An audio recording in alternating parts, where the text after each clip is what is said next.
কাররামাল্লাহু ওয়াজহা স্বপ্নে একদিন দেখেন, তাহাজ্জুদের সালাতের আগে স্বপ্নে দেখেন তিনি নবীজির পিছনে সালাত পড়তেছেন, ফজরের সালাত নবীজির পিছনে পড়তেছেন। ফজরের সালাত পড়ে আমার নবীজির অভ্যাস ছিল সালাম ফিরাইয়া মুসল্লিদের দিকে তাকাইয়া বসতেন, কিছু নসিহা করতেন। হযরতে আলী দেখেন স্বপ্নে নবীজি ফজরের সালাত পড়ে সাহাবায়ে কেরামের দিকে তাকাইয়া আছেন। হযরতে আলী সবার পিছনে নামাজে আসছেন, স্বপ্নে দেখতেছেন। সালাম ফিরাইয়া নবীজি দেখেন কথা বলতেছেন। আলী স্বপ্নে দেখেন একজন মহিলা আসছে, খেজুরের একটা স্তূপ নিয়ে, এক ডাল নিয়ে আলীকে ডাক দিয়া বলছে, আলী এটা আমার খেজুর বাগানের প্রথম গাছের প্রথম খেজুর, আমি নিয়ে এসেছি, ওইটা আমি তোমার হাতে দিলাম, ওই খেজুর টুকুন আমার নবীকে হাদিয়া দাও, তিনি যেন খেজুর খান, তার সাথী বন্ধুদেরকে খাওয়ান, আমার বাগানের জন্য দোয়া করেন। আমার বাগানের পয়লা খেজুর, আমার বাগানের প্রথম খেজুর এসেছে, আমি নবীজিকে দিয়েছি, নবীজি খেলে বরকত হয়ে যাবে। হযরতে আলী স্বপ্নে দেখেন খেজুরের স্তূপটা হাতে নিয়ে নবীজির সামনে রেখেছেন, ডাক দিয়ে বলছেন, ইয়া রাসূলুল্লাহ, এক মহিলা খেজুর দিয়েছে, তার বাগানে পয়লা খেজুর এসেছে, তার বাগানের প্রথম গাছের প্রথম খেজুর আপনি খান, মুসল্লিদেরকে খাওয়ান, আপনার সাথীদেরকে খাওয়ান, বরকতের জন্য দোয়া করেন। হযরতে আলী দেখেন নবীজি খেজুরগুলো হাতে নিলেন, সাহাবায়ে কেরামকে একটা একটা করে বন্টন করে দিচ্ছেন। আলী দেখেন তাকেও নবীজি একটা খেজুর দিয়েছেন, এইভাবে তারা খেজুর খাইলেন। স্বপ্নে দেখেন হযরতে আলী বেলালের আওয়াজে হযরতে আলীর ঘুম ভেঙে গিয়েছে, হযরতে আলীর ঘুম ভেঙে গিয়েছে আযানের আওয়াজে। ঘুম ভেঙে যাওয়ার পরে আলী ঘুম থেকে উঠে দেখে স্বপ্নে নবীজি যে খেজুর দিয়েছেন, আলীর মুখে তখন পর্যন্ত সেই খেজুরের স্বাদ রয়ে গিয়েছে। সুবহানাল্লাহ, জোরে বলেন, জোরে বলেন। তাড়াতাড়ি ওযু করলেন, মদিনার মসজিদে চলে গেলেন, হযরতে ওমরের পিছনে ফজরের সালাত পড়লেন। যেতে দেরি হয়েছে এই জন্য পিছনে বসলেন। হযরতে ওমর ফজরের সালাত পড়াইয়া সাহাবায়ে কেরাম মুসলমানদের দিকে তাকাইয়া কিছু কথা বলবেন নবীজির আদলে। হযরতে আলী পিছনে বসে আছেন। এমন সময় বাস্তবে আলী দেখেন একজন মহিলা খেজুরের স্তূপ আর ডাল নিয়ে হাজির। বলেন না সুবহানাল্লাহ। নিয়ে এসে বলছে, আলী এটা আমার বাগানের প্রথম গাছের প্রথম খেজুর, তোমাকে দিয়েছি, তুমি আমিরুল মুমিনিন হযরত ওমরের কাছে দাও, তিনি যেন তা খান, মুসল্লিদেরকে খাওয়ান, তার সাথী বন্ধুদেরকে খাওয়ান, আমার বাগানের জন্য তিনি যেন দোয়া করেন। আলী খেজুরের স্তূপটা হযরত ওমরের কাছে দিলেন, দিয়ে বললেন, মহিলা বলেছে আপনি খান, আপনার সাথীদেরকে খাওয়ান, মুসল্লিদেরকে খাওয়ান, আর আপনি তার জন্য দোয়া করেন, বারাকার জন্য। হযরত ওমর সবাইকে একটা একটা করে খেজুর দিলেন, আলীকেও একটা খেজুর দিলেন। আলী খেজুর মুখে নিয়ে বলছেন, আমার খেজুর তো কঠিন স্বাদের খেজুর, বড় স্বাদ পাইলাম, এত খেজুর আমাকে কি আরেকটা দেওয়া যায় না? আমাকে আরেকটা খেজুর কি দেওয়া যায় না? খেজুর তো অনেক। এবার হযরত ওমর মুচকি হেসে আলীর হাত ধরে বললেন, ভাই আলী রে, যাকে নবীজি রাত্রে একটা খেজুর দিয়েছেন, আমি ওমর তাকে দুইটা দিতে পারি না। আল্লাহু আকবার বলে। চিন্তা করছেন আলী তো আশ্চর্য, স্বপ্ন দেখলাম আমি, বললাম না কাউরে, ওমর জানলো কেমনে? আমার নবীজি একদিন মদিনার মসজিদে বসা সাহাবায়ে কেরামদেরকে নিয়ে কথা বলছে। নামাজের পরে রাসূল মসজিদ থেকে বের হয়ে গেলেন, যার যার কাজে পৌঁছে গেলেন। হঠাৎ করে তাকায় দেখা যায় পারস্য বাদশা দুইজন গোয়েন্দা সাথে দিয়া একজন বার্তাবাহক দিয়ে একটা চিঠি পাঠাইয়া দিয়েছে। চিঠি আমার রাসূলের দরবারে পৌঁছে দিয়েছে, সাথে দুইজন গোয়েন্দা দিয়েছে, আর বলে দিয়েছে শুনো, মুহাম্মদ ইবনে আব্দুল্লাহ এই চিঠি পাওয়ার পরে কি করে তোমরা দেখবে, চিঠি পাওয়ার পরে তার মূল্যায়ন কি তোমরা জানতে চেষ্টা করবে। আমার বন্ধুগণ, এক পর্যায়ে আল্লাহ রাসূলের কাছে চিঠি নিয়ে পৌঁছে গেল পারস্য থেকে একজন দূত, সাথে দুইজন গোয়েন্দা এসেছে। নবীজির কাছে যখন পারস্যের বাদশা চিঠি দিয়েছে, কথাগুলো শোনেন। আমার নবী চিঠি হাতে নিলেন, সাহাবায়ে কেরামকে ডাকলেন, ও আমার কলিজার টুকরা সাহাবীরা, যারা আমার জন্য জীবন দিয়েছ, যারা আমার জন্য রক্ত দিয়েছ, যারা আমার জন্য বাড়িঘর পর্যন্ত ছাড়তে পেরেছ, সবাইকে একত্রিত করলেন, মদিনার মসজিদে নিয়ে গেলেন। নবীজি বললেন, পারস্যের বাদশা একটা চিঠি দিয়েছে, চিঠিতে কি লিখেছে একজন দাঁড়ায়া পড়ো। মুফাসসিরিনে কেরাম লিখেন, হযরত আলী দাঁড়িয়ে গেলেন, চিঠি পড়তে লাগলেন, কিন্তু পড়তে পারতেছিলেন না, কান্নায় ভেঙে পড়লেন। নবীজি বললেন, আলী তুমি পড়তে পারতেছো না, কান্না করো কেন? আলী বললেন, ইয়া রাসূলুল্লাহি, ইয়া হাবিবাল্লাহ, পয়গম্বর আরবি, পারস্য বাদশা আপনাকে গালাগালি করে হুমকি দিয়েছে। নাউজুবিল্লাহ বলবেন না? পারস্য বাদশা আপনাকে গালি দিয়েছে, আপনাকে হুমকি দিয়েছে। এই কথা শুনে হযরতে আমর দাঁড়িয়ে গেলেন, আমর দাঁড়িয়ে নাঙ্গা তরবারি হাতে নিলেন, কুশমুক্ত করলেন, তরবারি হাতে নিয়ে বলছেন, ইয়া রাসূলুল্লাহ, আপনি আমাকে বলেন কে চিঠি দিয়েছে, শরীর থেকে মাথা আলাদা করে দেব। কার এত বড় ক্ষমতা? আমি এখন পর্যন্ত দুনিয়ার জমিনে জিন্দা, আমার কলিজার টুকরা রাসূলকে কেউ গালি দিবে, আমি আমার পৃথিবীতে বেঁচে থাকবার কোনো অধিকার রাখি না। নবীজি বললেন, হযরত ওমর তুমি থামো, কি চিঠি লিখেছে আমি দেখি। হযরত আলী পড়তে লাগলেন, চিঠির ভিতরে লিখেছে, ও মুহাম্মদ, তুমি নাকি মদিনার বড় লিডার, তুমি নাকি এখন নবী এবং রাসূল, মক্কা থেকে পলায়ন করে পাবলিক পিটাইয়া তোমারে মদিনায় পাঠাইছে, ওখানে গিয়া নিজের নেতা দাবি করতেছ।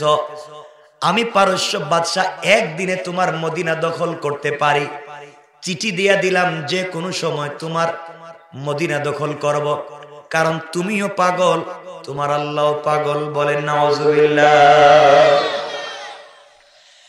চিঠি শুনবার পরে আমার নবীজি চোখের পানি ছেড়ে দিলেন, আর আল্লাহকে ডাক দিয়া বলছেন, আল্লাহ, পারস্যের বাদশা আমাকে গালি দিয়েছে, আয় আল্লাহ, আমাকে গালি দিলে আমার যায় আসে না, আমাকে আঘাত করলে আমার যায় আসে না, আমাকে রক্তাক্ত করে দিলে আমার যায় আসে না, কিন্তু কেউ যদি আমার আল্লাহকে গালি দে আমি সহ্য করতে পারি না। আওয়াজ হলো, আওয়াজ আসলো, জিবরিল আমিন হাজির হয়ে গেলেন, আর ডাক দিয়ে বলছেন, ইয়া রাসূলুল্লাহ, আপনি বলেছেন যারা আপনাকে গালি দিয়েছে আপনার যায় আসে না, কিন্তু আল্লাহকে গালি দিলে আপনি সহ্য করতে পারেন না। আল্লাহ পাল্টা জানাইয়া দিয়েছেন, হাবিব রে, আল্লাহ জানাইয়া দিয়েছেন, বন্ধু, কেউ যদি আমি আল্লাহকে গালি দে মাফ, কেউ যদি আমার কোরআনকে গালি দে মাফ, কেউ যদি আমার মসজিদকে গালি দে মাফ, কিন্তু যাকে আমি হাবিব বানিয়েছি, যাকে উপলক্ষ করে দুনিয়া সাজাইছি, যাকে হাবিবুল্লাহ নাম দিয়েছি, যাকে আমার কাছাকাছি নিয়ে এসেছি, আমার বন্ধুকে কেউ যদি গালি দে আমি আল্লাহ তাকে কখনো মাফ দেই না। আল্লাহু আকবার বলে। আল্লাহ বলছে কেউ যদি আমার রাসূলকে গালি দেয় তাকে মাফ নাই। আমরা বলছি এই দেশ মুসলমানদের দেশ, আলেম ওলামার দেশ, পীর বুজুর্গের দেশ, ওলি আব্দালের দেশ, গাউস কুতুবের দেশ, মাদ্রাসা মসজিদের দেশ, আযান ইকামতের দেশ, ইসলামী আন্দোলনের দেশ, তাকবীরের দেশ। এই দেশে কোন মাস্তান যদি আমার রাসূলকে গালি দেয়, তাকবীরের বিরুদ্ধে কথা বলে, এই দেশে থাকবার তার কোনো অধিকার নাই। ঠিক কিনা আওয়াজ করে বলে? তার অধিকার নাই। আল্লাহ পাক বলেছেন, রাসূল পাক সাল্লাল্লাহু আলাইহি ওয়াসাল্লামকে গালি দিলে রব সহ্য করতে পারেন না। শোনো মুসলমান, আজ রাসূলকে গালি দেওয়া হয়, তাকবীরের নাম শুনলে কিছু মাস্তানের চুলকায়, নামাজের কথা শুনলে খারাপ লাগে, বাচ্চারা দাড়ি রাখলে তাদেরকে খারাপ ভাবে। মনে রাখবেন, ইসলামের পোশাক, তাহজিম আর তামাদ্দুন, রাসূলের আদর্শ আর সিরাত দেখলে যাদের কলিজায় লেগে যায়, এরা মুসলমান নয়, এরাই হচ্ছে ইহুদি খ্রিস্টানদের পরিষ্কার দালাল। সুতরাং মনে রাখবেন, দ্বীনের পথে চলতে হবে। রব বলেছেন কাফের বেঈমানেরা যত কৌশল করুক না কেন, ওদের কৌশল একেবারে দুর্বল। দ্বীন মুছে দেওয়ার যত কৌশল করবে, রব বলেছেন সব কি দুর্বল, সব। আমার বন্ধুগণ, চিঠি শুনলেন, নবীজি কাঁদলেন, সাহাবায়ে কেরামকে বললেন, শোনো, আমরা গরিব হতে পারি, আমাদের ঘর বাড়ি নাও থাকতে পারে, আমাদের টাকা পয়সা না থাকতে পারে, কিন্তু আমরা যে রবকে ফলো করি, আমরা যে রবকে মানি, আমি যে রবকে ভালোবাসি, এই রব গরিব না, এই রব সহ্য করতে পারবেন না। সুতরাং আমরা কথা দিচ্ছি, পারস্য আমাদের মদিনা আক্রমণ করবার আগে আমরা গরিব মুসলমানের দল তাদের দেশ আক্রমণ করব। আল্লাহু আকবার বললেন না?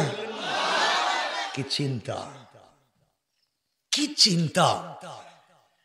ও যুবক শোনো, তোমাদেরকে বলছি শোনো, আমিও তোমাদের মতো যুবক, আমিও তোমাদের মতো তরুণ। আমিও যদি এই মুহূর্তে দাড়ি কাটি, ফর্ম শেভ করি, প্যান্ট শার্ট লাগাই, তাহলে মনে হয় আগামীকালকে আমারও পরীক্ষা, মনে হয় পরীক্ষা দিতে যাইতেছি।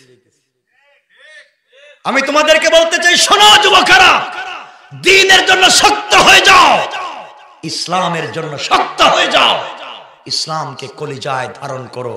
আজকে তো ইসলাম তোমাদের সাথে নাই, তোমাদের আছে গার্লফ্রেন্ড আর বয়ফ্রেন্ড। ঠিক কিনা? এটা ঠিক কইলো কেন? এত খারাপ কাজ, এটা ঠিক হইল কেমনে? এটাই ঠিক চলছে।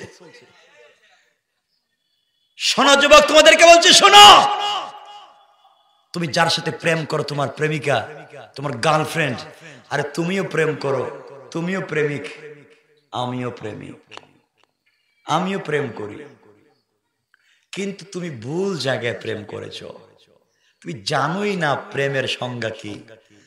ও বুকা যুবকেরা শোনো, তুমি যেই মেয়ের প্রেমে পড়েছো, রাজশাহীর যেই মেয়ের প্রেমে পড়েছো, হয়তো তোমার গার্লফ্রেন্ড প্রেমিকার চামড়া বিউটিফুল, তার চেহারা এক্সট্রা অর্ডিনারি করা, তার বয়স বড় স্মার্ট, তার কথা শুনলে কুকুরের মতো ঘর থেকে বের হয়ে যাও, তার সঙ্গে দেখা করবার জন্য টাকা জমাও। ও বুকা ছেলে, তুমি জানো না তুমি যেই সুন্দরী মেয়ের সাথে প্রেম করেছো, যাকে না দেখলে ভাল লাগে না, যার কথা না শুনলে ভাল লাগে না, কসম রব্বে পাকের জাতের, ওই মেয়েটা যদি আজকে রাত্রে মইরা যায়, 72 ঘন্টার ভিতরে তার সুন্দর চামড়া থেকে বের হবে পোকা। ঠিক কিনা বলেন? পোকা। যুবক শোনো, তুমি যেই মেয়ের প্রেমে পড়ে রাত কা রাত টেলিফোনে কথা বলো, যেই মেয়ের প্রেমে পড়ে তুমি মা বাবার সঙ্গে খারাপ ব্যবহার শুরু করেছো, যেই মেয়ের সাথে সম্পর্ক রাখতে গিয়ে পড়ালেখা বাদ দিয়েছো, যেই মেয়ের সাথে সম্পর্ক টিকিয়ে রাখতে গিয়ে ফেন্সিডিল ইয়াবা ধরেছো, যেই মেয়ের সাথে সম্পর্ক রাখতে গিয়া দেশে বিদেশে কাজ করে যা ইনকাম করো ওই মেয়ের ফ্যামিলির পিছনে খরচ করেছো, জিন্দেগিতে যা করেছো এই মেয়ের জন্য করেছো। আর বুকা তুমি জানোই না এই মেয়ে যদি আগামী কালকে সকালবেলা ঘুম থেকে উঠে তোমার চাইতে স্মার্ট, তোমার চাইতে টাকাওয়ালা আরেকটা যুবককে পেয়ে যায়, হয়তো তোমাকে ভুলে যেতে 1 মিনিটও লাগবে না। কেন তুমি এই পথে গিয়েছো? আমি আমার বোনদেরকে বলছি, বোন তুমি একটা যুবকের স্মার্টনেস দেখে, তার মোটর সাইকেল আর প্রাইভেট গাড়ি দেখে, তার কাপড় দেখে, মোবাইল আইফোন দেখে তুমিও তার প্রেমে পড়ে গেলা। বোন তুই জানিস না ওই যুবকও হয়তো অফিসের কথা বলে, কাজের কথা বলে, তার কোনো কলিগকে সাথে নিয়ে তোমাকে বাদ দিয়া অন্য কোনো মেয়েকে নিয়েও সে পার্কে ঘুরতে পারে। ঠিক কিনা বলেন? রব বলেছেন ইয়া আইয়ুহাল ইনসান মা গাররাকা বিরাব্বিকাল কারীম, এই মানুষ তোদের কি হয়েছে? কে তোদেরকে ধোঁকা দিয়েছে আমার মতো মহান রব থেকে? কে তোদেরকে বিভ্রান্ত করেছে আমার মতো মহান রব থেকে? অথচ আল্লাযী খালাকাকা, আমি তোদেরকে বানিয়েছি, আমি বানালাম তোদেরকে, আমারে চিনিস না। সারা রাত জেগে থাকি একটাবার তোদের সাথে কথা বলবো বলে, সারা রাত অপেক্ষা করি কোন সময় বান্দার বান্দি আমাকে ডাক দিবে, সারা রাত অপেক্ষা করি আসমানে না তোর ঘরের দরজায় গিয়ে ডাকি, ও বান্দা সারাদিন না একটাবার আমার স্মরণ করলে না, সারাদিন না কত বিপদে থাকলে, তুই নাকি অসুস্থ হয়ে গেছিস, সমাজে নাকি কেউ দেখতে পারে না, আয় আমি রব তোর দরজায় হাজির, ঘুম থেকে উঠা যা, আমি রবকে বল কথা দিলাম সব পুরো করে দেব। তুমি সেই রবকে চিনো না। আমার রব তো প্রেম করেছেন, আমার রব আমার রসুলের সাথে, আমার রসুলের সাথে। আল্লাহ মাসে মাসে আমার রসুলকে ডাক দিয়ে বলতেন ইয়া আইয়ুহাল মুদ্দাসসির ইয়া আইয়ুহাল মুজাম্মিল কুম ফাআনজির ওয়া রাব্বাকা ফাকাব্বির ওয়া সিয়াবাকা ফাতাহহির। আমার রাসূলকে আল্লাহ ডাক দিয়ে বলতেন ও বন্ধু হাবিবুল্লাহ, ও কম্বল ওয়ালা কম্বলের নিচ থেকে বের হও, ও চাদর ওয়ালা চাদরের নিচ থেকে বের হও।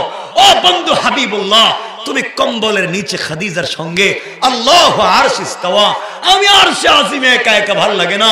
বন্ধু তুমি আয়েশাকে নিয়ে চাদরের নিচে লা তাখুযুহু সিনাতুম ওয়ালা নাওম, আমি রব ঘুমাচ্ছি না তোমার সাথে কথা বলবো বলে। বন্ধু একটাবার কম্বলের নিচ থেকে বের হও, একটাবার ঠান্ডা পানি দিয়ে ওযু করো, সিজদায় গিয়ে সুবহান বলে ডাক দাও, রব কথা দিলাম আরশে আজিমে থাকবো না, সাথে সাথে তোমার ঘরের দরজায় হাজির হয়ে যাব। রব তো তার নাম, রব বলছে তোমাকে ডাকে, তুমি সেই রবের ডাকে সাড়া দিচ্ছ না, রবের পথে চলতেও চাও না। আমার বন্ধুগণ, এজন্য সেই রবকে ভুলে যাও না। দুনিয়ার সবাই সবাইকে ভুলে যাবে। সূরা আল মারিজে রব বলেছেন, সূরা আল মারিজে রব বলেছেন ওয়ালা ইয়াসআলু হামিমুন হামিমা। এমন একদিন আসতেছে, এমন একদিন আসতেছে, রব বলেছেন এমন একদিন আসতে। কোন দিন? রব এর আগের আয়াতে বলছেন ইয়াউমা তাকুনুস সামাউ কাল মুহল ওয়া তাকুনুল জিবালু কাল আইহিন, যেই দিন আসমান বিগলিত তামার মতো ফুটা ফুটা হয়ে পড়বে, যেই দিন পাহাড়গুলো রঙিন সুতার মতো উড়ে যাবে। রব বলেছেন ওয়ালা ইয়াসআলু হামিমুন হামিমা, ওই দিন বন্ধু পর্যন্ত বন্ধুর খবর নিবে না। রব বলেছেন ইউবাসসারুনহুম ইয়াওয়াদ্দুল মুজরিমু লাউ ইফতাদি মিন আযাবি ইয়াউমি ইদিন বিবানি, তোমার সামনে তোমাকে পিটানো হবে, তোমার সামনে তোমার চামড়া উঠায় দেওয়া হবে, তোমার বাপের সামনে তোমাকে, তোমার মায়ের সামনে তোমাকে। রব বলেছেন ওয়া সাহিবাতিহি ওয়া আখি, বউও কাছে আসবে না, ভাইও আসবে না, ওয়া ফাসিলাতিহি আল্লাতি তুই, কেউ না, কেউ না, সব ধোঁকা। বিশ্বাস হইল না? বিশ্বাস হয় নাই? বিশ্বাস হয় নাই? ও শোনো গুদাগাড়ির মানুষ, একদিন তোমাদের এলাকার চৌধুরী বাড়ির চৌধুরী বাড়ি থাকবে, চৌধুরী সাহেব থাকবেন না। একদিন এমপির বাড়ির এমপির বাড়ি থাকবে, দালান কুটে এমপি সাহেব থাকবেন না। একদিন তোমার টাকায় বানানো বিল্ডিং থাকবে, আরেকজন তোমার বিছানায় ঘুমাবে, আরেকজন তোমার চেয়ারে বসবে, আরেকজন তোমার বাগানের মালিকানা দাবি করবে। সব দুনিয়ায় থাকবে, থাকবে না শুধু তুমি, শুধু তুমি। সব পড়ে থাকবে, তুমি মনে করেছো তুমি মরে গেলে সব আটকা পড়ে যাবে, আরে তোমার দাদাই তো মরে গিয়েছে, কিছু আটকে পড়ে নাই। তোর বাপই তো মরে গিয়েছে, কিছু আটকা পড়ে নাই। একটাবার চিন্তা করো, মনরে বুঝাও, আপনি আপনার বাপকে যতটুকুন মনে করেন আপনি আপনার দাদাকে ততটুকুন মনে করেন না। আপনি আপনার বাবার প্রতি যতটুকুন টান আসে আপনার মরে যাওয়া দাদার প্রতি ততটুকুন টান আসে না। এর অর্থ হলো আপনি মরে গেলে কয়েকদিন আপনার ছেলে আপনাকে মনে করবে, কিন্তু আপনার নাতি তার বাপকে যতটুকুন মনে করবে আপনি দাদাকে মনে করবে না। কার জন্য করে গেলেন? সম্পত্তি আর দুনিয়া সব ধোঁকা। আমার কথা কি বুঝতে পারতেছেন? আপনাদের কষ্ট হলে আমি সংক্ষেপ করে দেব। কষ্ট হচ্ছে? আপনাদের কষ্ট হলেই বলবেন, আমি রেখে দিব। একটু হাত দেখান তো দেখি কার কার কষ্ট হচ্ছে। আছে মাঝে মাঝে। আমি আপনাদেরকে রবের দিকে নিয়ে যাচ্ছি। রবকে চিনো, সব বইলে যাও, রবকে চিনো। কথাগুলো শোনো। আমার মুসলমান বন্ধুগণ, গভীর মনোযোগ। আমার রাসূল বললেন, ও সাহাবীরা, সব একত্রিত করো, আমরা যুদ্ধ করব। মুসলমানেরা নবীজির কাছে কথাগুলো শুনবার পরে যার যা আছে, কি লাগায় গেল, যার যা আছে নবীজি সাল্লাল্লাহু আলাইহি ওয়াসাল্লাম বলেন, নিয়ে আসো। সাহাবায়ে কেরাম যুদ্ধের ময়দানে যাওয়ার জন্য আমার নবীজি গামছা বিছিয়ে দিলেন, চাদর বিছিয়ে দিলেন, চাঁদা চাইলেন। সাহাবায়ে কেরাম যুদ্ধের ময়দানে দিতে লাগলেন, যে যতটুকুন পারেন দিতে লাগলেন। ওই সময় মদিনায় ছিল দুর্ভিক্ষ। দুর্ভিক্ষের পরে মুসলমানরা যে যেমন পেরেছেন তেমন দান করে যাচ্ছেন। আমার বন্ধুগণ, কথাগুলো শোনো, কি বলতে চাই। এমন সময় পুরুষেরাও দিতেছে, যে যেভাবে পারে দিয়ে যায়। নারীরাও যে যেভাবে পারে তারাও দিয়ে যায়। নারীরা নাকের ফুল, কানের দুল, হাতের ব্রেসলাইট, পায়ের মধ্যে তাদের নুপুর আছে, যা পায় সব দিয়ে দেয়। আল্লাহ রাসূলের কাছে সব হাজির করে। মায়েরা, বোনেরাও ইসলামের জন্য এতটুকুন কোরবানি করেছে। আমার বন্ধুগণ, যে কথা বলতে চাই, ওই জায়গায় দাঁড়িয়েছিলেন আল্লাহ রাসূলের একজন কলিজার টুকরা সাহাবীর স্ত্রী। তিনি তাকাইয়া দেখলেন তার হাতে কোনো জিনিস নাই, নাকেও নাই, কানেও নাই, পায়েও নাই।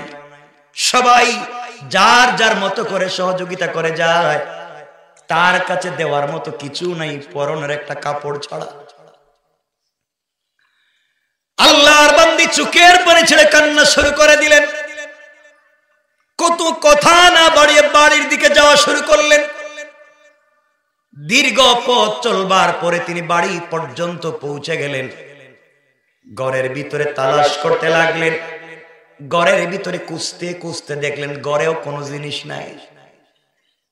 ঘরেও রাসূলের কাছে যুদ্ধের ময়দানে দেওয়ার মতো তার কাছে কিছুই নাই।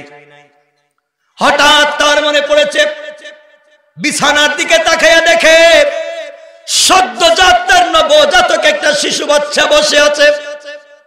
বসতে পারে, দাঁড়াতে পারে, হাঁটতে পারে না, এছাড়া তার ঘরে আর কিছুই নাই। মহিলা বাচ্চাটাকে কুলে নিলেন। কুলে নিলেন, চোখের পানি মুছতে মুছতে দৌড়াতে লাগলেন। কিছু দূর যাওয়ার পরে হযরতে আবু বকরের সঙ্গে দেখা।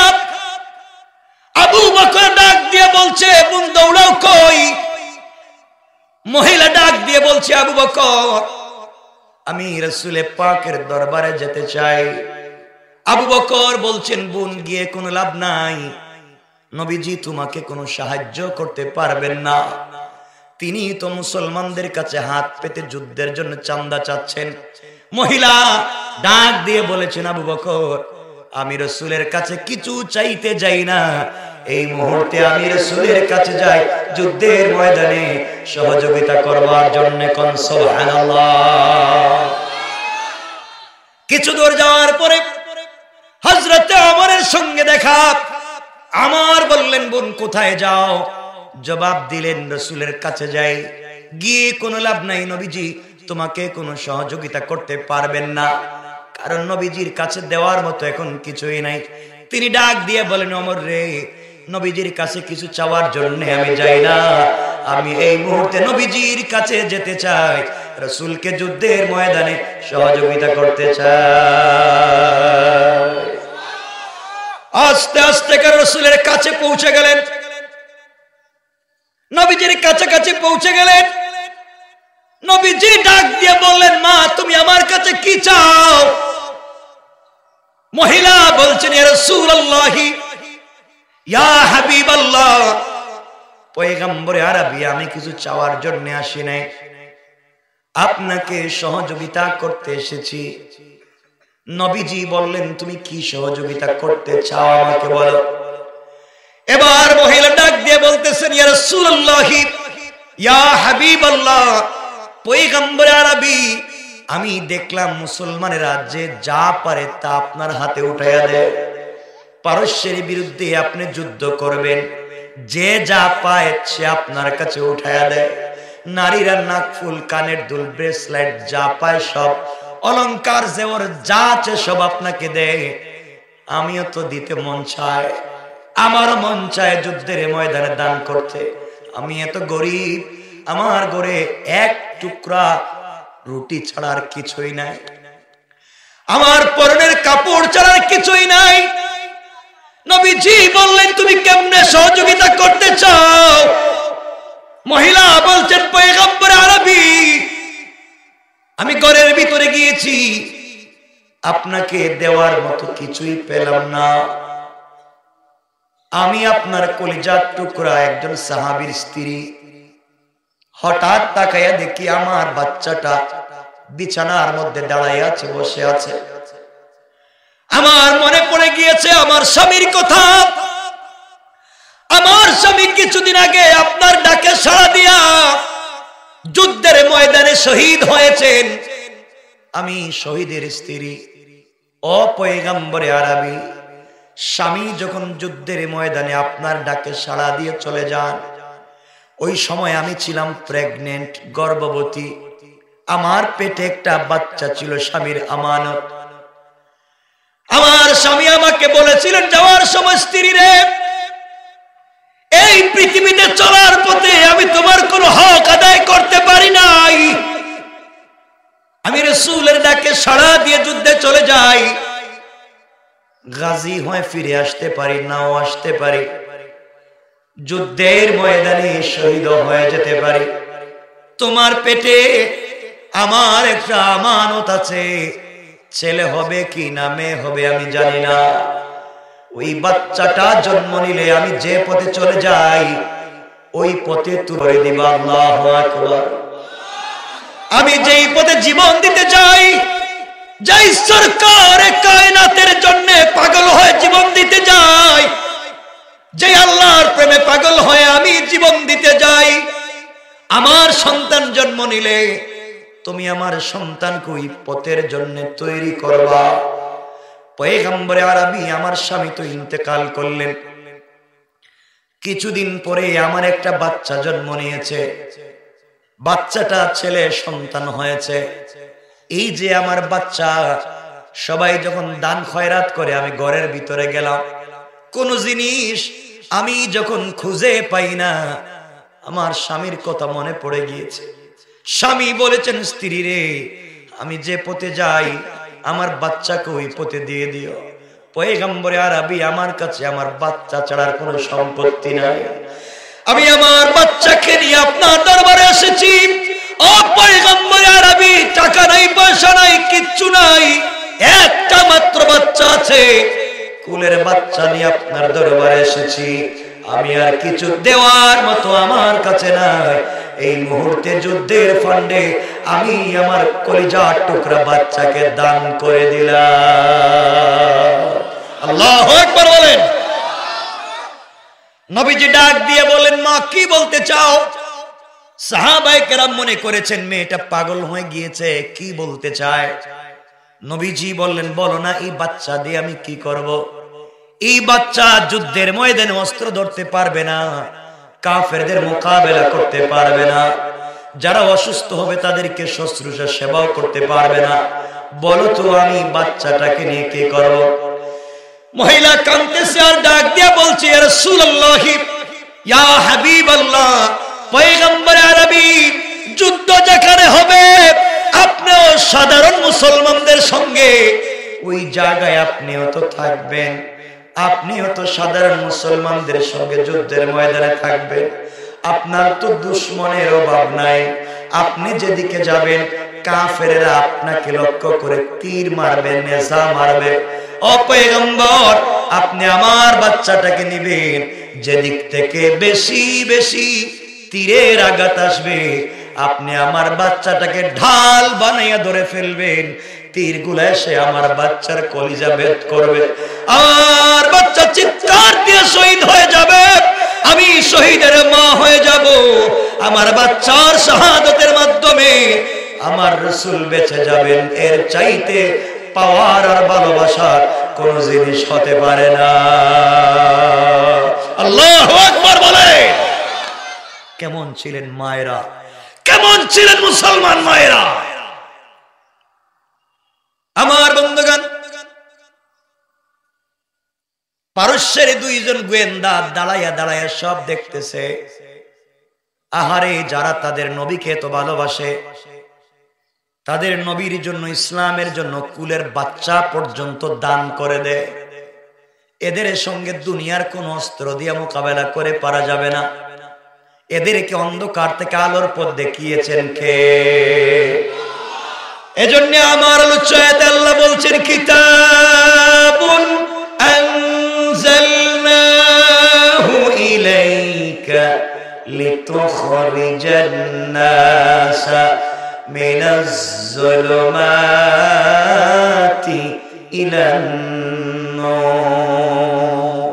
আল্লাহ বলছেন, ও আমার বন্ধু, যাদের কাছে কোরআন পৌঁছে গিয়েছে, যারা কোরআন বুঝতে পেরেছে, কোরআন মানতে পেরেছে, কোরআনে অনেক কিতাব যা মানুষকে অন্ধকার থেকে এমন আলোর পথ দেখাইয়া দেয়, গোটা দুনিয়ার মানুষ বিরুদ্ধাচরণ করলেও তাকে দিন থেকে সরানো যায় না। কোন ঠিক কিনা? আল্লাহু আকবার আওয়াজ করে বলেন। আমার মুসলমান বন্ধুদের, এক পর্যায়ে সংক্ষেপ করে বলি, পারস্যের বাদশার কাছে দুইজন গোয়েন্দা চিঠি দিয়েছে, বাদশাহ এদের বিরুদ্ধে অস্ত্র দিয়ে মোকাবেলা করে পারবেন না, এদের বিরুদ্ধে যুদ্ধ সংগ্রাম করে আপনি পারবেন না। এরা তাদের ধর্মকে, তাদের আল্লাহকে, তাদের রসুলকে তো ভালোবাসে, কলিজার টুকরা সন্তান দিয়ে দেয়, তারা পর্যন্ত জীবন দিতে চায়, এদের সঙ্গে যুদ্ধ করে আর পারা যাবে না। বন্ধুগণ, দীর্ঘদিন চলে গেল, রাসূলের জিন্দেগি চলে গেল, হযরতে সিদ্দিক আকবরের জামানা চলে গিয়েছে, খলিফাতুল মুসলিমিন, আমিরুল মুমিনিন হযরতে ওমর ফারুক মুসলিম মিল্লাতের খলিফা, মুসলিম জাহানের খলিফা হয়ে গেলেন, অর্ধ দুনিয়ার খলিফা হয়ে গেলেন হযরত ওমর। হয়ে যাওয়ার পরে তিনি আবার, তার মাথায় চিন্তা আসলো, ওই যে রাসূলের জামানায় পারস্য চিঠি লিখেছে, গাদ্দারি করেছে, তার একটা জবাব দেওয়া দরকার। এই জন্য ওমর চিন্তা করলেন, পারস্যের বাদশা আমার নবীকে গালি দিয়েছে, আমার নবীকে আঘাত করবার জন্য চিঠি দিয়েছে, যে কোনো সময় আবার আমার মদিনা আক্রমণ করতে পারে। এই চিন্তা করে হযরত ওমর 17 জন তরুণ মুজাহিদ মুসলমানদেরকে দিয়া আব্দুল্লাহ বিন হুযাফা একজন তরুণ মুসলমানকে সেনাপতি বানায়া পাঠাইয়া দিলেন, যাও তোমরা পারস্য এলাকা, পারস্য সীমান্ত এলাকা পাহারাদারি করবা, পারস্যের কোন মানুষ যেন আমার দেশেও গাদ্দারি করতে না পারে, কেউ যেন মদিনা আক্রমণ করতে না পারে, তোমরা ওখানে পাহারাদারি করবা। সীমান্ত গার্ড হিসাবে পাঠাইয়া দিলেন, 17 জন মুসলমানকে পাঠাইয়া দিলেন, সেনাপতি বানালেন তরুণ সাহাবী, 16, 17 অথবা 18 অথবা 15 বছরের মুসলমান আব্দুল্লাহ বিন হুযাফা রাদিয়াল্লাহু তাআলা আনহুকে।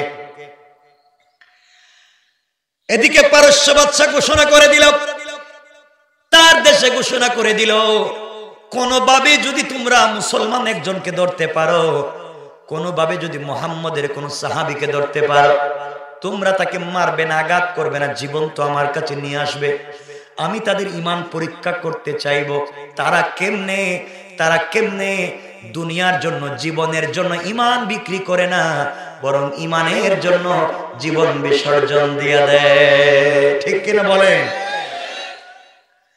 আমার বন্ধুদের এক পর্যায়ে পারস্য বাদশা ঘোষণা করে দিল, তোমরা যদি ধরতে পারো আমার কাছে জীবন্ত নিয়ে আসবে। মুসলমানেরা পারস্য সীমান্ত এলাকা পাহারাদারি করতে লাগলেন। আল্লাহর কি মানসা, আল্লাহর কি ইচ্ছা হলো। কিছুদিন পরে গভীর রজনীতে যখন পাহারাদারি করতেছেন মুসলমানেরা, রাত্র বেলা পারস্য গোয়েন্দাদের হাতে সব মুসলমানেরা ধরা পড়ে গেলেন। 17 জন ধরা পড়ে গেলেন। পারস্য বাদশার কাছে তাদেরকে সুপর্দ করা হলো। বাদশা পরীক্ষা করতে চায় ওরা তাদের রসুলকে কতটুকুন ভালোবাসে, ইসলামকে কতটুকুন ভালোবাসে, তা পরীক্ষা করতে চায়। পারস্য বাদশা জিজ্ঞাসা করলো, বলো মুসলমানেরা, তোমাদের সেনাপতিকে? সবাই তরুণ মুসলমান আব্দুল্লাহ বিন হুযাফাকে দেখাইয়া দিলেন, এই যে আমাদের সেনাপতি। বাদশাহ আব্দুল্লাহকে ডাক দিয়ে বলছে, আব্দুল্লাহ বিন হুযাফা, বয়স তো মনে হয় খুব বেশি হবে না, দুনিয়ার কোনো স্বাদ আস্বাদন করো নাই। আমার মন বলছে তুমি মনে হয় বিয়ে শাদী করো নাই। আব্দুল্লাহ বিন হুযাফা বললেন, না, করি নাই। এবার 1 নম্বরে পরিকল্পনা নিয়ে বাদশাহ বলছে, আব্দুল্লাহ রে, তুমি তো জানো কার দরবারে ধরা পড়েছ, তুমি জানো কার আদালতে হাজির হয়েছ, তুমি জানো কার জালে ধরা পড়েছ। এই মুহূর্তে তোমাদের 17 জনকে হত্যা করা হবে। বাঁচতে যদি চাও 1 নাম্বার তোমরা ঈমান ছেড়ে দাও, কালিমা বাদ দিয়ে দাও, তোমাদেরকে ছেড়ে দেব। হযরত আব্দুল্লাহ বিন হুযাফা বাঘের মতো গর্জন দিয়ে উঠলেন আর ডাক দিয়ে বললেন, ও কাফের বাদশা, পারস্যের বাদশা, খবরদার।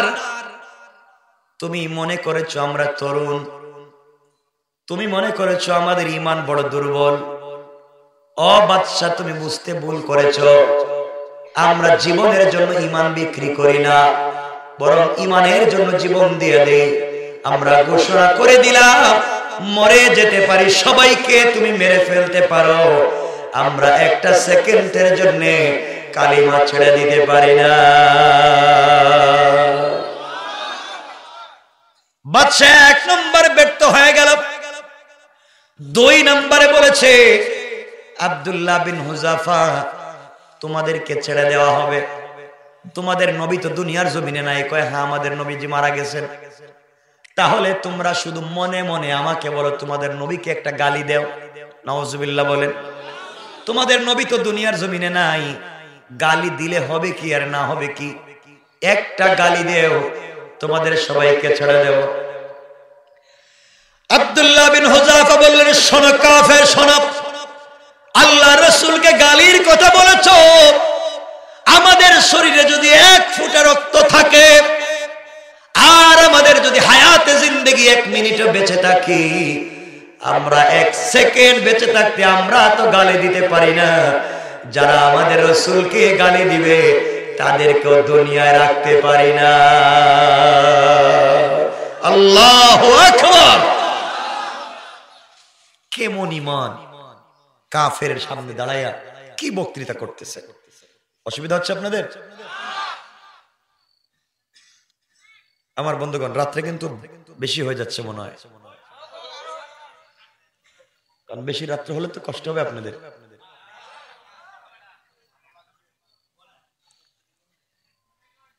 আমার মুসলমান বন্ধুগণ, কথাগুলো দিল দিয়ে শোনেন। এক পর্যায়ে 2 নম্বরে যখন ব্যর্থ হয়ে গিয়েছে, কথাগুলা মনোযোগ দিয়ে শুনেন। 2 নম্বরে বাদশা ব্যর্থ। 3 নাম্বার পরিকল্পনা করেছে, এদেরকে ধরে ধরে একটা রুমের ভিতরে বন্দী করে রাখো, বন্দী করে রাখো। এরপরে কি হবে? ওরা তো তরুণ, এখন পর্যন্ত বিয়ে শাদী করে নাই, নারীর সংস্পর্শ পায় নাই। বিশ্ব সুন্দরী মেয়েদেরকে টাকার বিনিময়ে ভাড়া করো আর ওদেরকে তাদের রুমের ভিতরে ঢুকাইয়া দাও। কোনোভাবেই যদি একজন মুসলমানের চরিত্র নষ্ট করতে পারে, তাহলে আমরা সাকসেস, ওদের দোয়া কবুল হবে না। তারা কৌশল করেছে মহিলাদের মাধ্যমে নবীজির কলিজার টুকরা সাহাবী ঈমানওয়ালাদের ঈমান ধ্বংস করে দেবে। যেই কাজ সেই কথা, যেই কাজ। আমার বন্ধুগণ, এক পর্যায়ে সবাইকে আলাদা আলাদা রুমে বন্দী করে দেওয়া হয়েছে। গভীর রজনীতে বিশ্ব সুন্দরী মেয়েদেরকে সুন্দর করে সাজাইয়া উলঙ্গ করে আব্দুল্লাহ বিন হুযাফার রুমের ভিতরে ঢুকাইয়া দেওয়া হয়েছে। অর্ধ উলঙ্গ করে ঢুকাইয়া দেওয়া হয়েছে। আর বলা হয়েছে, কোনোভাবে যদি আকৃষ্ট করতে পারো, কোনোভাবে যদি একটাবার চরিত্র নষ্ট করতে পারো, তোমরা যা চাইবা তাই পাইবা। যুবকেরা শোনো, বিশ্ব সুন্দরী মেয়েদেরকে বাড়া করে গভীর রজনীতে আব্দুল্লাহ বিন হুযাফার রুমে ঢুকাইয়া দিয়েছে। মেয়েটা রুমের ভিতরে ঢুকেছে, অলংকার জেওয়ার পড়েছে। রুমের ভিতরে ঢুকে দেখে আব্দুল্লাহ বিন হুযাফা আল্লাহর কদমে সিজদায় পড়ে পড়ে কাঁদতেছে। আল্লাহু আকবার। মেয়েটা ঘরের ভিতরে ঢুকে তার অলংকারের ঝংকার দিল, বুঝাতে চাইল, বিশ্ব সুন্দরী তোমার রুমের ভিতরে, তুমি এখনো নামাজ ভেঙ্গে দাও। পুরাটা রুমের ভিতরে আব্দুল্লাহ বিন হুযাফার চতুর্দিক চক্কর দিতে লাগলো। চক্কর দিয়া ডান পার্শ্বে বসে গেল। উদ্দেশ্য হলো তিনি তো ডান দিকে সালাম ফিরাইয়া আমাকে দেখবেন, আমাকে দেখলেই তার মাথা ঠিক থাকবে না। আব্দুল্লাহ বিন হুযাফার ডান পার্শ্বে অর্ধ উলঙ্গ হয়ে খারাপ ভঙ্গিতে বসে আছে। আব্দুল্লাহ বিন হুযাফা ধীরস্থির ভাবে 2 রাকাত নামাজ আদায় করে সালাম ফিরালেন। সালাম ফিরাইয়া আবার আল্লাহু আকবার বলে নামাজে দাঁড়িয়ে গেলেন। ঘরের ভিতরে কে এসেছে, কে বসে আছে, একটাবার তাকাইয়া দেখলেন না। আল্লাহু আকবার। কেমন ঈমান তাদের! এজন্য আমার আল্লাহ বলে দিয়েছেন, কাফেররা কৌশল করে এভাবে মহিলাদেরকে দিয়া চরিত্রওয়ালাদের চরিত্র নষ্ট করবে। ওরা জানে না আমার কৌশল কি। আল্লাহ রাব্বুল ইজ্জত ওয়াল জালাল কোরআনে বলে দিয়েছেন। আবার আল্লাহ বললেন, ওয়া মাকারু ওয়া মাকারাল্লাহ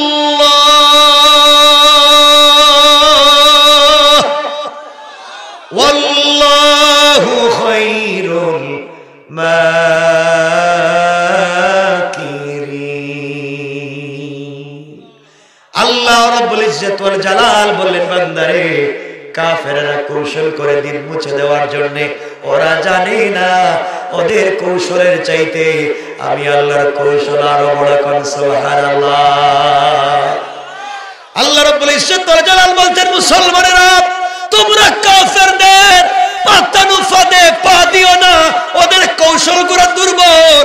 আল্লাহ রাব্বুল ইজ্জত ওয়াল জালাল বললেন, ইন্না কাইদাশ শাইতানি কানা দাঈফা। কাফের বেঈমানেরা যত কৌশল করুক না কেন, সবগুলা কৌশল আমার আল্লাহর কাছে মশা মাছির চাইতে আরো বেশি দুর্বল। কোন সুবহানাল্লাহ। আমার বন্ধুগণ, সুতরাং চলার পথে আমরা কোনোভাবেই কাফেরদের কৌশলে পা দিব, বলেন না, পা দিব। আজকে খ্রিস্টান মিশনারিরা কাজ করছে, বিভিন্ন লাইনে মানুষদেরকে দিন থেকে সরিয়ে দেওয়া হচ্ছে, আমাদেরকে শিরক করানো শেখানো হচ্ছে। আমরা সচেতন থাকা লাগবে, দিন বুঝা লাগবে। দিন শেষে কোন তরিকা নয়, একমাত্র আল্লাহর হুকুম আর রাসূলের তরিকা জানতে হবে। ঠিক কিনা বলেন আমার ভাইরা? বাদশা মেয়েদেরকে ঢুকায় দিছে, মহিলারা তো বসে রইল রুমের ভিতরে। হযরত আব্দুল্লাহ বিন হুযাফা এভাবে নামাজ পড়তে পড়তে সকাল হয়ে গিয়েছে। মহিলা চিন্তা করে দেখলো, সারা রাত থাকলাম একটা ছেলের কাছে, একটাবার তো তাকাইলই না। মেয়েটা তাড়াতাড়ি বাদশার কাছে রিপোর্ট করছে, ও বাদশা, আপনি আমার কার কাছে পাঠাইছেন? এটা তো মানুষ না, এটা তো ফেরেশতা। সুবহানাল্লাহ কি বাদ দিয়ে দিয়েছেন আপনি? এটা তো মানুষ না, কার কাছে পাঠাইছেন? ও তো আমার দিকে একটাবার তাকায়ও নাই। ও বাদশা, আমি যদি আরো কয়েক ঘন্টা তার আশেপাশে থাকতাম, তাইলে তার আকর্ষণে আকৃষ্ট হয়ে আমিও কালিমা পড়ে ফেলতাম। বাদশা 3 নম্বরে সফল না ব্যর্থ? সবাই বলেন ব্যর্থ। এবার বাদশা চিন্তা করে, এরা কি ইমান নিয়ে থাকে? এত কিছু দেওয়ার পরে দিকে ইমান ছাড়ে না। পরামর্শ দিল বাদশা, এদের খাবার বন্ধ করে দেন। কি বন্ধ করে দেন? কথা বলেন। খাবার বন্ধ করে দিলে কি হইব? এরা খাবার যখন বন্ধ হয়ে যাইব, কারণ এদের ফতোয়া হইল কি, জান বাঁচানোর জন্য যা পাও খাও। আপনারা এটা ভালো করে জানেন, জান বাঁচানোর জন্য সব হারাম ও হালাল হয়ে যায়। বলতে চাইলে শোনো, এদেরকে বেঁধে রাখো। 4 নম্বরের কৌশল। কয় নাম্বার বলছি? কয়টা বলছি? এখন বলতেছি কয় নাম্বার? যদি সিরিয়ালে ভুল করেন অজরাইকে দিন। আমার বন্ধুগণ, 4 নম্বরে সবাইকে হাত পা বেঁধে ফেলে দিল। খাবার বন্ধ, খাবার নাই, পানি নাই। খাবার নাই কয়দিন? 2 দিনে। জানলো কেমনি? খাবার নাই, পানি নাই, 21 দিন একাধারে।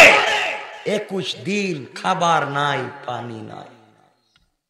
আপনি কয়দিন থাকতে পারবেন খাবার পানি ছাড়া? আপনি তো খাবার পানি ছাড়া, বাংলাদেশে বহুত মুসল্লি আছে রোজা রাখে না, ইফতারের সময় সবার আগে বসে যায়। আছে না নাই? কত পাক্কা মুসল্লি চিন্তা করে। রোজা না রাখিয়া করছি ভুল, ইফতার না করে কি আবার ডাবল ভুল করুন? আমার বন্ধুগণ, 21 দিন পর্যন্ত খাবার নাই, পানি নেই। বাদশা ডাক্তার নিযুক্ত করে দিয়েছে। যদি দেখো এরা মরে যাচ্ছে, সাকারাত শুরু হয়ে যাচ্ছে, যে কোনো সময় মরে যেতে পারে, ওইটা যদি হয় তোমরা আমার কাছে রিপোর্ট করবে, তখন আমি একটা ব্যবস্থা করব। কত নম্বরের কৌশল? আমার মুসলমান বন্ধুগণ, গভীর মনোযোগ। এক পর্যায়ে খাবার পানি বন্ধ করে দেওয়া হলো। চলতে চলতে 21 দিন চলে গিয়েছে। বাদশার কাছে ডাক্তারেরা রিপোর্ট করেছে, ডাক্তার চিকিৎসকেরা বলে দিয়েছে, ও বাদশা, ওরা বাঁচবে না, যে কোনো মুহূর্তে মরে যাবে। ওদের হাত পা কাঁপতেছে, জিহ্বা শুকিয়ে গিয়েছে। 19 দিন থেকে পানি নাই, খাবার নাই, ওরা যে কোনো মুহূর্তে মরে যাবে। এরপরে ঈমান ছাড়ে না, যে কোনো সময় মরে যাবে। এরপরেও যেহেতু ঈমান ছাড়ে না, এবার বাদশা তাদের জন্য খাবার পাঠিয়ে দিয়েছে, আর বলে দিয়েছে, বলে দিবা কি খাবার দিছি। এক পাত্রের মধ্যে মদ মিশ্রিত পানি। কি মিশ্রিত? মদ মিশ্রিত পানি। আর একটা পাত্রের মধ্যে শূকরের বুনা গোশত। আমি জানতে চাই দুটোটা হালাল না হারাম? কথা বলেন। বলছে তাদের সামনে এগুলা নিয়ে যাইবা, আর কি কি আছে এটা বলে দিবা, দেখি তো এখন কেমনে ঈমান বাঁচায়। 21 দিনের না খাওয়া মুসলমান, 21 দিনের না খাওয়া মুসলমান, পানি নাই, খাবার নাই।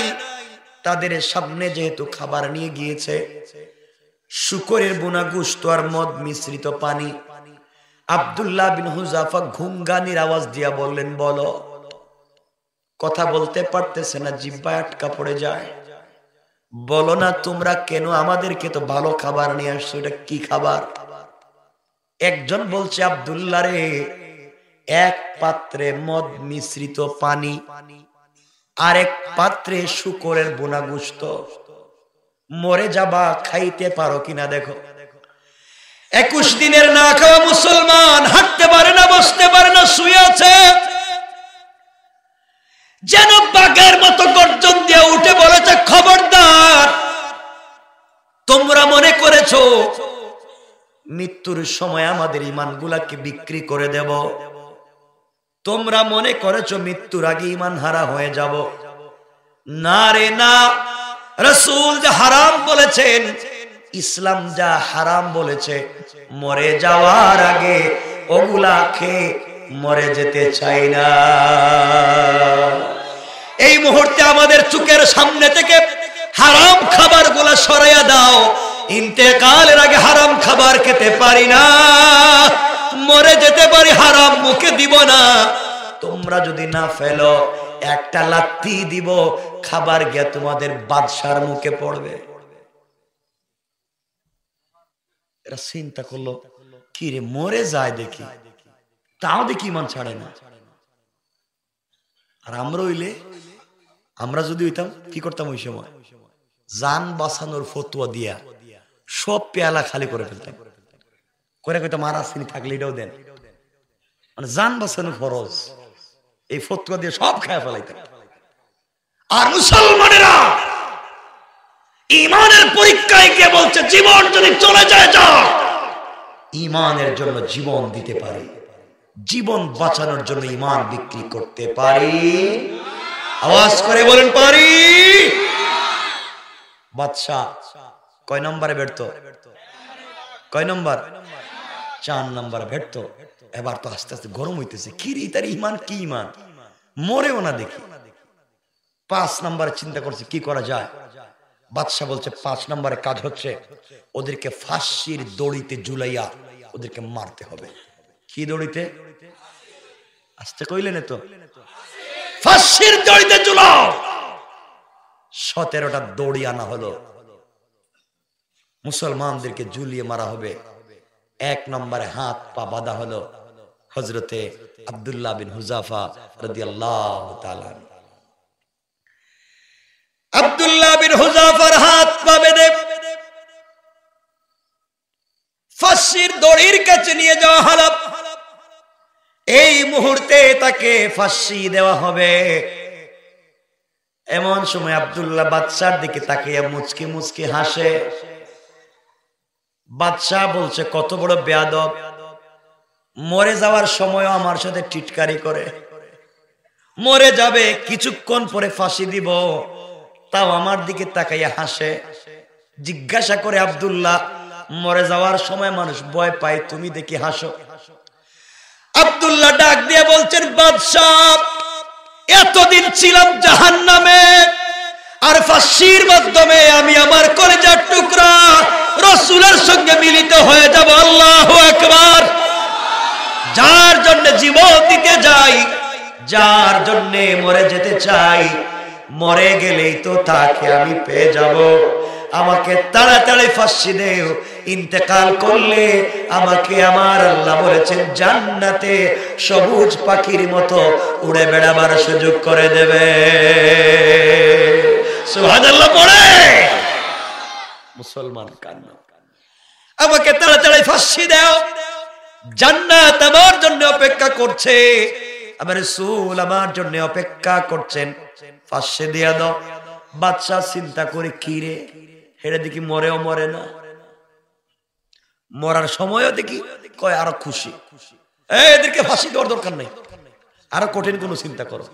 সুবহানাল্লাহ বললেন না? আর একটু জোরে বলেন না সুবহানাল্লাহ। কয় নম্বরে ব্যর্থ হইছে? 5 নম্বরে ব্যর্থ। 6 নাম্বার। এখন কি করা যায়? সব তো অ্যাপ্লাই করলাম, একজন পরামর্শ দিয়ে, শয়তান। কে দিতেছে? অরিজিনাল টাটকা শয়তান পরামর্শ দেয়, এক কাজ করো, বড় বড় গর্ত খনন করে আগুন জ্বালাইয়া ডেক বসাইয়া তৈল দিয়া, তৈল যখন টকবক করে উতরাবে তখন এই মুসলমানদের হাত পা বেঁধে তৈলের মধ্যে ছেড়ে দাও। জীবন্ত মানুষ তৈলে পড়লে কি হয় চিন্তা করেন, দেখবেন ওই সময় ঈমান ছেড়ে দিবে। ঈমানের পরীক্ষায় সাহাবায়ে কেরাম জীবন দিতে রাজি হয়ে যায়, ঈমান দিতে চায় না। ঠিক কিনা বলেন? আমরাও পারবো তো ইনশাআল্লাহ? আমরা যে ইনশাআল্লাহ, আমরা তো সব পারি। আমরা যে ইনশাআল্লাহ, এখনো ওজনে কম দেয়, এখনো আমে ফরমালিন মারে। আল্লাহ জানে এটা ভুল কইলাম নাকি? তা ঠিক আছে তো? হ্যাঁ, এরপরও টাটকা মুসলিম। আমার বন্ধুগণ, ভাই 12টা হয়ে যাইতেছে, কেউ কিছু বলতেছে না, আমি রেখে দিন। আরে শুনেন না রে বাবা, 12টা হয়ে যাইতেছে।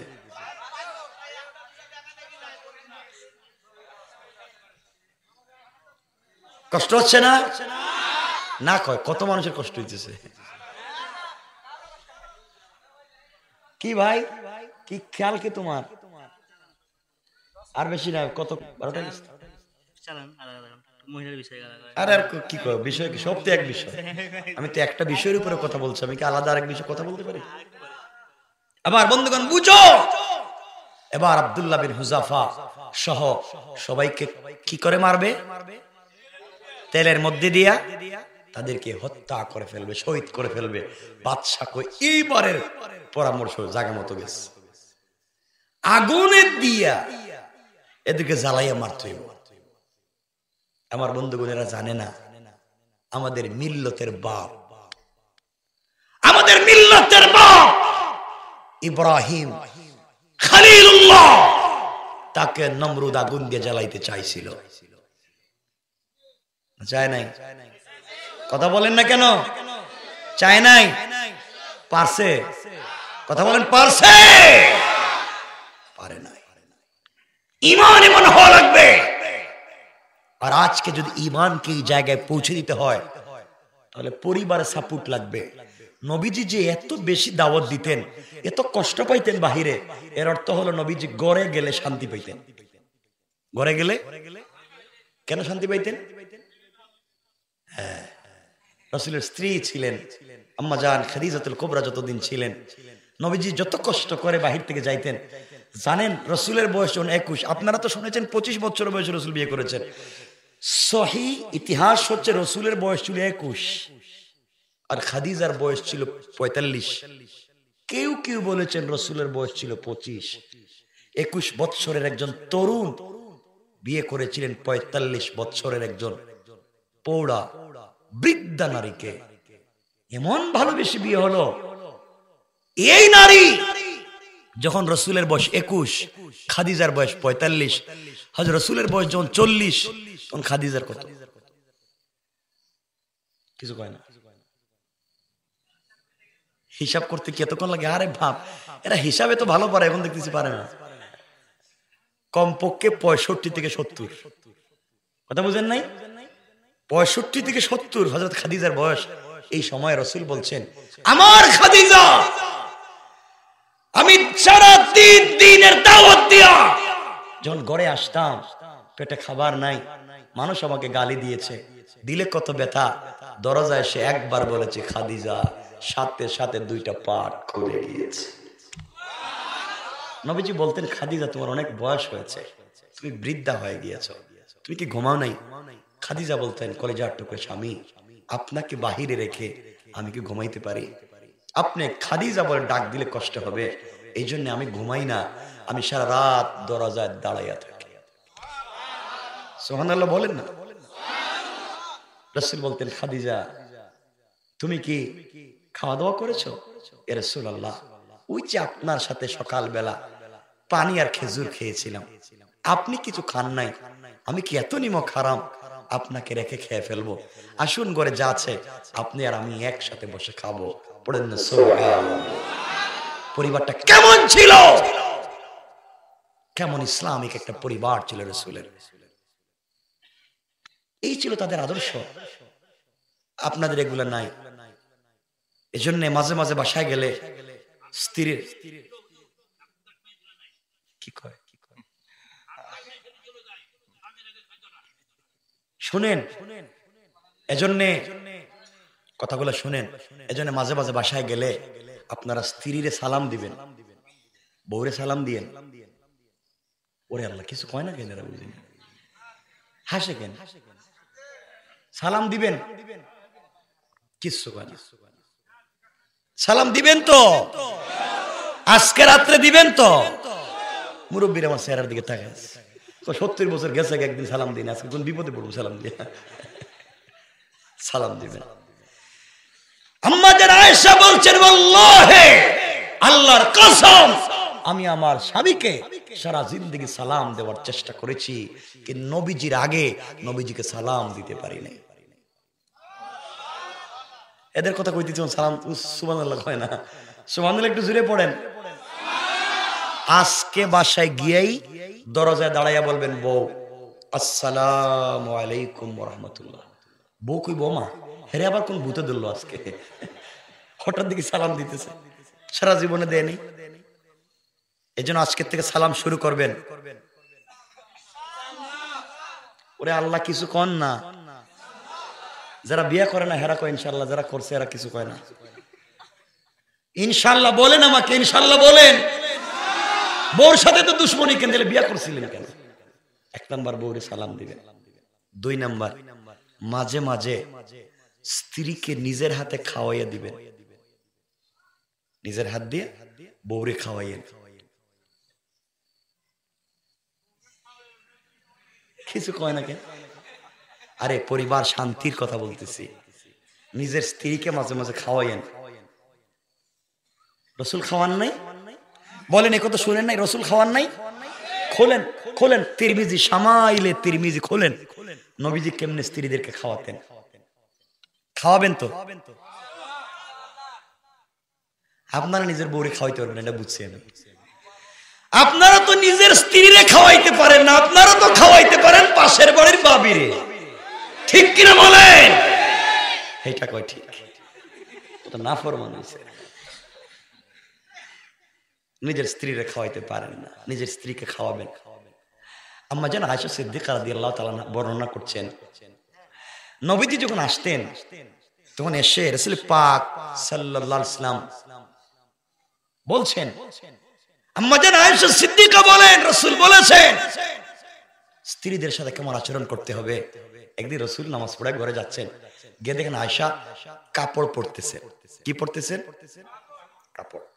নবীজি ঘরে ঢুকে সালাম দিয়ে বলেন, আয়েশা, আল্লাহ তোমাকে কম সুন্দর করে বানায় নাই, বহুত সুন্দর করে বানাইছে, কিন্তু কাপড়টা পরতে পারো না। আয়েশা বলছেন, আমি ছোট মানুষ, বয়স কম, পারি না ঠিকই তো, কিন্তু আমার এমন একজন স্বামী, কি আল্লাহ যে এত বড় স্বামী দিয়েছে, কিন্তু আমার একটা কাপড়টা পরাইয়া দিতে পারেন না। নবীজির কথাটা দিলে লাগছে, তিনি কাছে গেলেন, আম্মা জান আয়েশার হাত থেকে চিরুনি নিলেন, নিজের হাতে চুলগুলো আঁচড়াইয়া মাথায় তেল দিয়া চুলে বেনি করে দিলেন। একজন মানুষ সুবহানাল্লাহ কয় না। নবীজি চুল আছড়াইয়া দিয়া কাপড় পরাইয়া দিয়া বলেন, আয়েশা এখন? আয়েশা বলছেন, স্বামী আপনি যখন আমাকে এতটুকু সাপোর্ট দেন তখন আমার ভাল লাগে, এই জন্য বাসায় স্ত্রীদেরকে সাপোর্ট দিবেন, সহযোগিতা করবেন ইনশাআল্লাহ। এই হাদিস তো আপনারা ভালোই জানেন। আম্মা জান আয়েশা গ্লাসের যেখানে ঠুট লাগিয়ে পানি পান করতেন, নবীজি ওখানে ঠুট লাগিয়ে পানি পান করতেন। আম্মা জান আয়েশা গোশতের টুকরোটা মুখে চাবাইয়া প্লেটের কর্নারে রেখে দিতেন, রাসূল পাক এই টুকরোটা মুখে চাবাইতেন। আপনারা হলে বলেন, ফালা আমার সামনে ফালা, তুই খাইছ সেটা আমরা খাইতে দিলে কেমনে? এ তো মায়ের সুর, মারতে মারতে রে আব্বা কয়া ছাড়ে।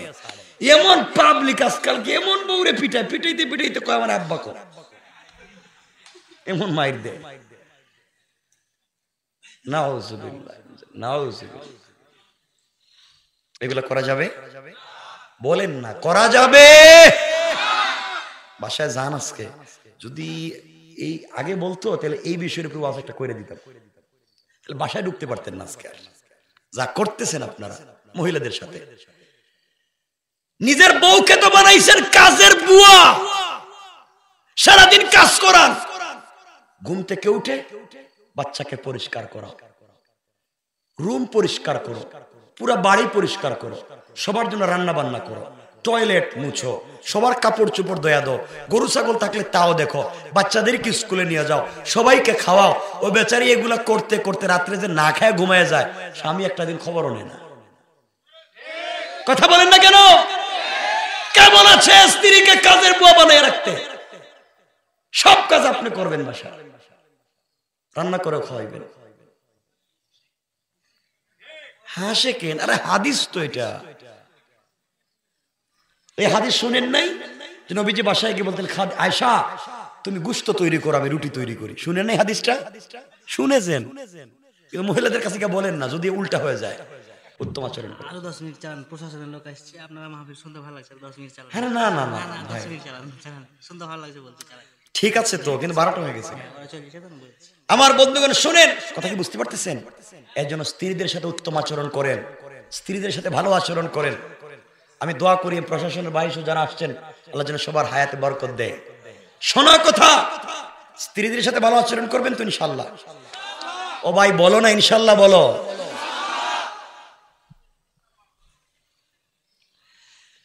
আমার মুসলমান বন্ধুগণ গভীর মনোযোগ।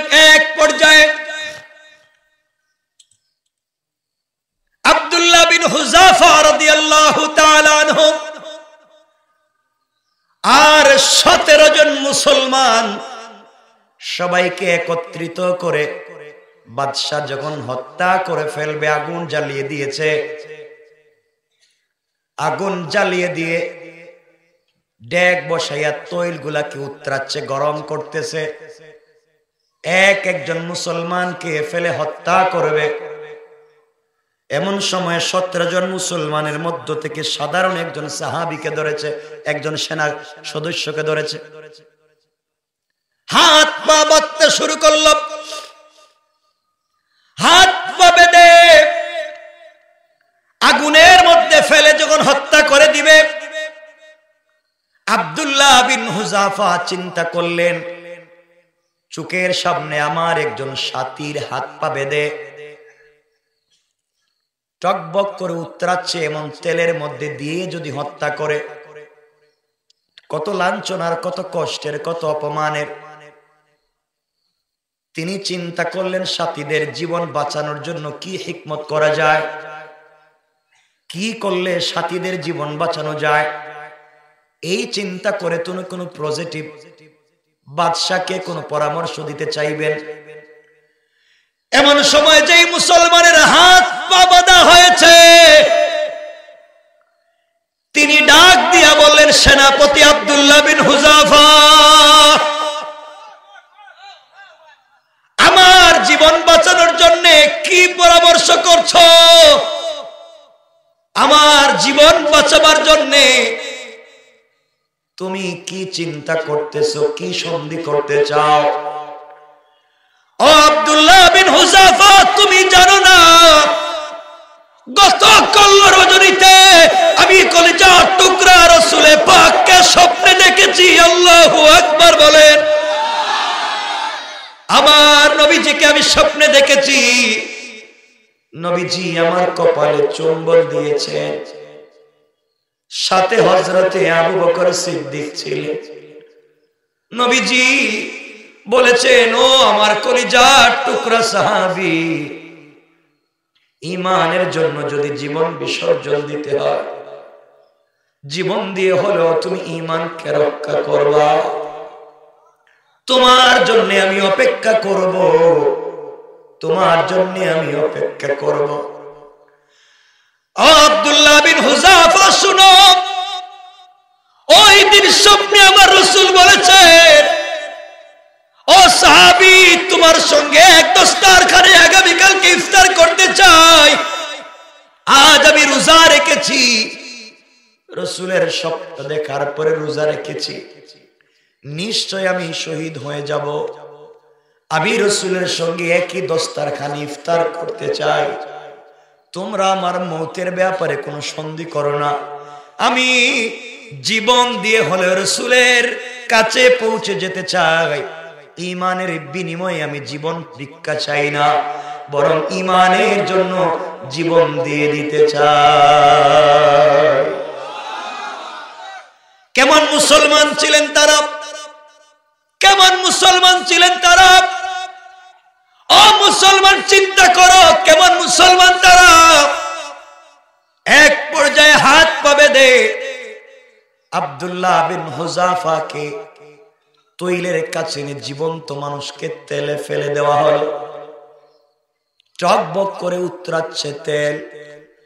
একজন মুসলমানকে ফেলে জীবন্ত মানুষকে শহীদ করে দেওয়া হলো। বাদশা হাসতেছে, এভাবে একজন একজন করে মেরে ফেলবে।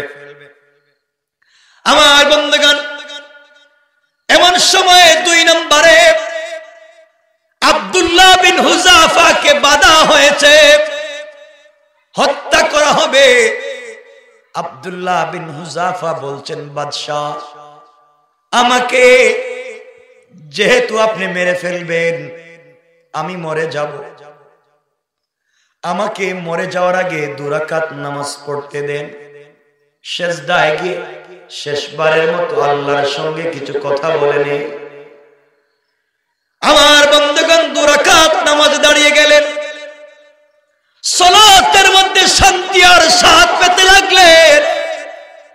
লম্বা সেজদা দিতে লাগলেন। দিলের ভিতরে নামাজে মনে আসলো, আমি যদি লম্বা সেজদা দেই, আমি যদি লম্বা লম্বা নামাজ পড়ি, বাদশা মনে করবে আমি ভয় পেয়ে গিয়েছি। এই জন্য মনে হয় আমি নামাজ ছাড়তেছি না।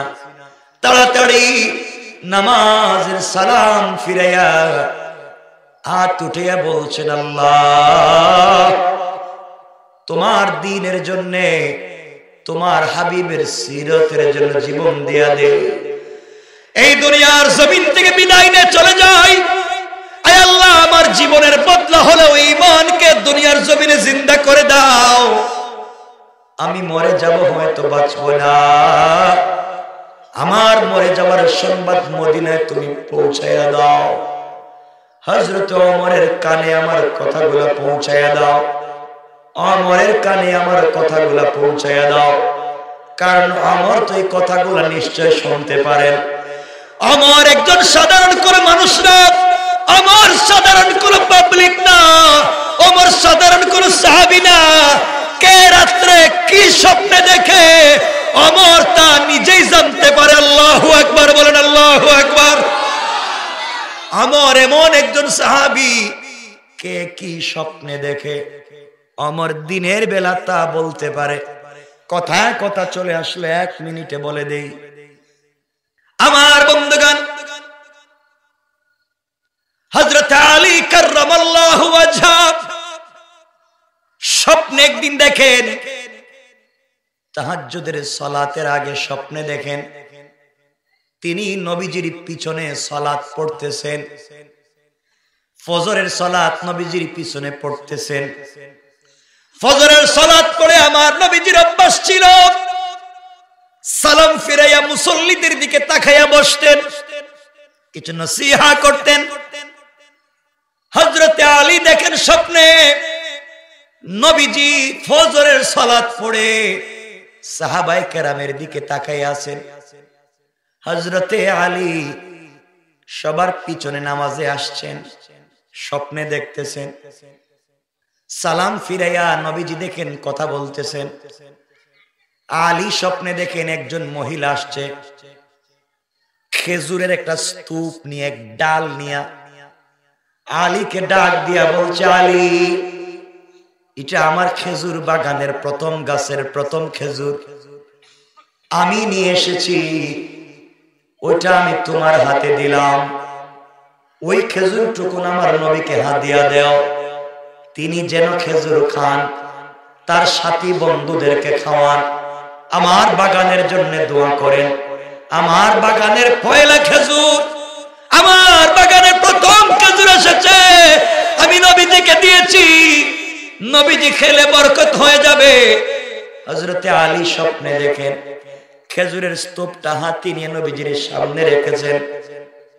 ডাক দিয়ে বলছেন, ইয়া রাসূলুল্লাহ, এক মহিলা খেজুর দিয়েছে, তার বাগানে পয়লা খেজুর এসেছে, তার বাগানের প্রথম গাছের প্রথম খেজুর আপনি খান, মুসল্লিদেরকে খাওয়ান, আপনার সাথীদেরকে খাওয়ান, বরকতের জন্য দোয়া করেন। হযরত আলী দেখেন নবীজি খেজুরগুলো হাতে নিলেন, সাহাবায়ে কেরামকে একটা একটা করে বন্টন করে দিচ্ছেন। আলী দেখেন তাকেও নবীজি একটা খেজুর দিয়েছে। এইভাবে তারা খেজুর খাইলেন। স্বপ্নে দেখেন হযরত আলী বেলালের আওয়াজে হযরত আলীর ঘুম ভেঙে গিয়েছে। হযরত আলীর ঘুম ভেঙে গিয়েছে আযানের আওয়াজে। ঘুম ভেঙে যাওয়ার পরে আলী ঘুম থেকে উঠে দেখে স্বপ্নে নবীজি যে খেজুর দিয়েছেন, আলীর মুখে তখন পর্যন্ত সেই খেজুরের স্বাদ রয়ে গিয়েছে। সুবহানাল্লাহ, জোরে বলেন, জোরে বলেন। তাড়াতাড়ি ওযু করলেন, মদিনার মসজিদে চলে গেলেন। হযরতে ওমরের পিছনে ফজরের সালাত পড়লেন। যেতে দেরি হয়েছে এই জন্য পিছনে বসলেন। হযরতে ওমর ফজরের সালাত পড়াইয়া সাহাবায়ে কেরাম মুসলমানদের দিকে তাকাইয়া কিছু কথা বলবেন নবীজির আদলে। হযরতে আলী পিছনে বসে আছেন। এমন সময় বাস্তবে আলী দেখেন একজন মহিলা খেজুরের স্তূপ আর ডাল নিয়ে হাজির। বলেন না সুবহানাল্লাহ।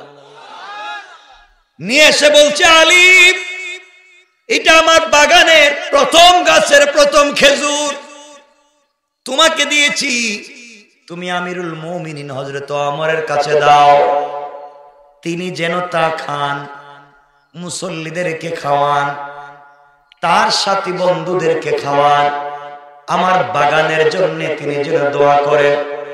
আলী খেজুরের স্তূপটা হযরত ওমরের কাছে দিলেন, দিয়ে বললেন, মহিলা বলেছে আপনি খান, আপনার সাথীদেরকে খাওয়ান, মুসল্লিদেরকে খাওয়ান, আর আপনি তার জন্য দোয়া করেন, বারাকার জন্য। হযরত ওমর সবাইকে একটা একটা করে খেজুর দিলেন, আলীকেও একটা খেজুর দিলেন। আলী খেজুর মুখে নিয়ে বলছেন, আমার খেজুর তো কঠিন স্বাদের খেজুর, বড় স্বাদ পাইলাম, এত খেজুর আমাকে কি আরেকটা দেওয়া যায় না? আমাকে আরেকটা খেজুর কি দেওয়া যায় না? খেজুর তো অনেক। এবার হযরত ওমর মুচকি হেসে আলীর হাত ধরে বললেন, ভাই আলী রে, যাকে নবীজি রাত্রে একটা খেজুর দিয়েছেন, আমি ওমর তাকে দুইটা দিতে পারি না। আল্লাহু আকবার বলে। চিন্তা করছেন? আলী তো আশ্চর্য, স্বপ্ন দেখলাম আমি, বললাম না কাউরে, ওমর জানলো কেমনে? ওমর জানলো কেমনে? এখানে আরেক লম্বা অন্য এক ব্যাখ্যা আছে। ওমর শুধু জানে না, ওমর দেখেও। ওমর শুধু জানে না, ওমর দেখেও। ওমর জুমার মিম্বরে দাঁড়িয়ে খুতবা দিচ্ছে মদিনায়। হযরতে সারিয়া 750 মাইল দূরে যুদ্ধ করছে। ওমর এখানে দাঁড়িয়ে বলছেন, ইয়া সারিয়া আল জামাল, ও সারিয়া, তোমার পিছনে পাহাড়ের পূর্ব দিকে কাফেররা তোমাদেরকে আঘাত করবার জন্য আসতেছে। হযরতে সারিয়া বলেন, 700 কিলোমিটার দূরে ওমরের আওয়াজ আমার কানে পৌঁছে গিয়েছে। আল্লাহু আকবার বলে। ওমর তো এই হস্তির নাম, ওমর তো এই ব্যক্তির নাম। মদিনায় ভূমিকম্প হয়েছে, ওমর তরবারি হাতে নিয়ে মদিনার মাটির মধ্যে তরবারি ঢুকে বলছে, এই মদিনার মাটি, এখানে শুয়ে আছেন আকায়ে নামদার, তাজদারে মদিনা, সরকারে দু আলম মদিনায় শুয়ে আছেন। আমি তার গোলাম, আমি তার উম্মাহ, এখনো জিন্দা রয়েছি, তুমি নড়াচড়া করতে পারো না। কসম রব্বে পাকের জাতের, কিয়ামত পর্যন্ত আর মদিনায় ভূমিকম্প হবে না। ওমরের কথা বললে তো বহুত কথা। ওমর তো ব্যক্তির নাম। নদী পানি দেয় না, ওমর চিঠি লিখে দিয়েছে, এই নদী শোনো, যদি তোমার হুকুমে তুমি চলো, এই নদীর পানির দরকার নাই। আর যদি রবের হুকুমে তুমি চলো, আমি ওমর বলছি, আমি ওমর বলছি, আল্লাহর গোলাম, যার নেতৃত্বে মক্কায় প্রথম তাকবীরের মিছিল হয়েছে, আমি ওমর বলছি, আল্লাহর হুকুম হয় থাকলে তুমি পানি দিয়ে দাও। চিঠি নদীতে ছেড়ে দিছে, শুকনা মাটিতে চিঠি ফেলে দিয়েছে, সাথে সাথে বন্যা শুরু হয়েছে। সুবহানাল্লাহ বললেন না? তার নাম হযরত ওমর।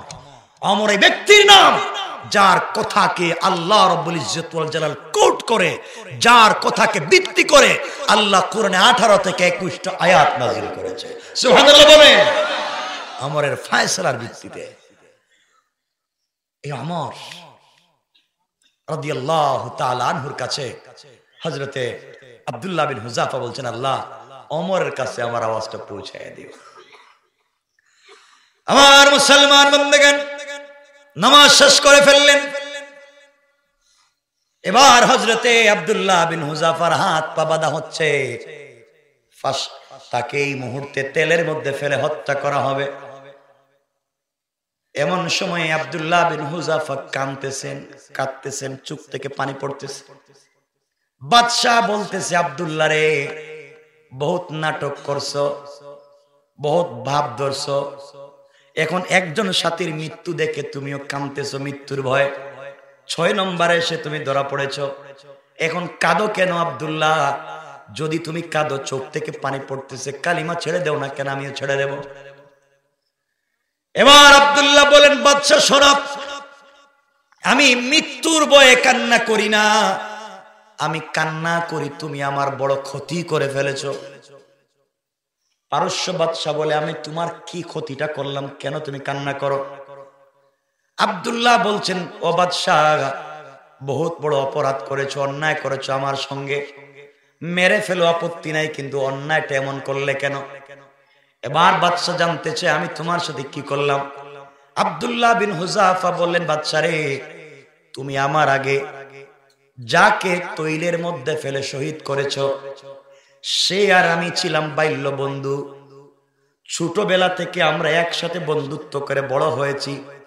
ও যদি জীবনে কোনোদিন 2 রাকাত নফল পড়েছে, আমি 4 রাকাত পড়েছি। ও 1 টাকা আল্লাহর রাস্তায় দান করলে আমি 2 টাকা দিয়েছি। সে 1 ঘন্টা যুদ্ধ করলে আমি 2 ঘন্টা করেছি। সারা জিন্দেগি আমরা প্রতিযোগিতা করেছি ইমানের জন্য। কোন প্রতিযোগিতায় সে ফার্স্ট হতে পারে নাই, সব প্রতিযোগিতায় আমি ফার্স্ট হয়েছি, আমার বন্ধু সেকেন্ড হয়েছে।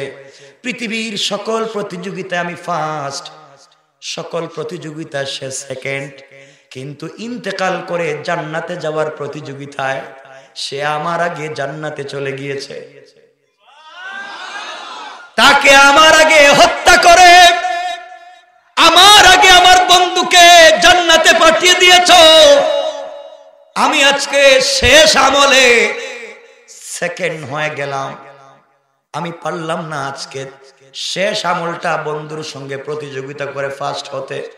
ও বাদশা, তোমার যদি এভাবেই মারার উদ্দেশ্য ছিল, তাহলে সবার আগে আমাকে মারলা না কেন? আমি সবার আগে রসুলের সঙ্গে দেখা করতাম, নিশ্চয় আমার কোন জায়গায় কুসুরি আছে, এই জন্য আল্লাহ আমাকে 1 নম্বরে কবুল করেন নাই, ওই জন্য কাঁদতেছি, তুমি কেন আমাকে আগে মারলে না? বাদশা চিন্তা করে, এরা দেখি মরেও মরে না, মরার সময় প্রতিযোগিতা করে কে কার আগে মরবে। আল্লাহু আকবার বলেন। তাহলে বোঝা যাচ্ছে এরা মরেও মরতে চায় না, এরা মরেও তো মরবে না, মেরেও লাভ কি, না মেরেও লাভ কি। এই কথা শুনবার পরে বাদশার দিলে কি একটা শীতল বাতাস বয়ে গেল। আরে এরা কি এত কষ্ট দিলাম, নির্যাতন করলাম, পিটালাম, কত কৌশল করলাম, দিন ছাড়লো না, চুকের সামনে মানুষ মরে যায়, ভয়ে তো ছেড়ে দেওয়ার কথা বলতেছে, তাকে আগে মারলাম না কেন? বলতেছে সব আগুন নিভাইয়া দেও, এদেরকে এভাবে নিভানো যাবে না, এদের ভিতর থেকে ইমানের আগুনকে নিভাইয়া দেওয়া যাবে না, তাদের রসুলের ভালোবাসা নিভাইয়া দেওয়া যাবে না। এই দিনের এই ভালোবাসার পরে আল্লাহ একদিন পুরা পারস্যে দিন কায়েম করে দিয়েছে। আল্লাহু আকবার বলেন। বাদশা কেমনে তাদেরকে ছেড়ে দিল, এটা একটা লম্বা ঘটনা। বাদশা কেমনে ছাড়ল? আমার বন্ধুগণ, আমার ভাইরা, বাদশা এক পর্যায়ে বলতে চাইলো, এখন তোমাদেরকে মাইরা লাভ নাই, তোমাদেরকে কেমনে দিলে তোমরা খুশি এটাই বলো, আমারও ইজ্জত বাঁচো, তোমরাও চলে যাও, তোমাদেরকে মাইরা লাভ নাই, কারণ মরেও দেখতেছি মরো না। সুবহানাল্লাহ বললেন না? মরেও মরে না। এই জন্য ঈমান আনো, ঈমানকে তাজা করো, আমাদেরকে আঘাত করলেও আমাদের কিছু হবে না, কারণ দিন শেষে আমাদের সাথে আছেন কে?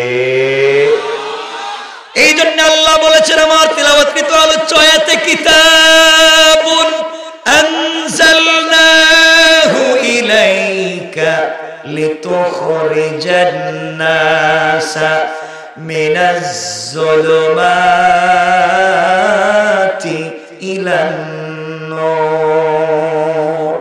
আল্লাহ বলে দিলেন বান্দারে তোমরা কোরআন সাথে রাখো, কোরআনের শিক্ষা সাথে রাখো, আল্লাহর হুকুম আর রাসূলের তরিকা সাথে রাখো, কেউ তোমাদেরকে অন্ধকারে ফেলে দিতে পারবে না। কোন ঠিক কিনা? 12:30 কাছাকাছি যাইতেছে।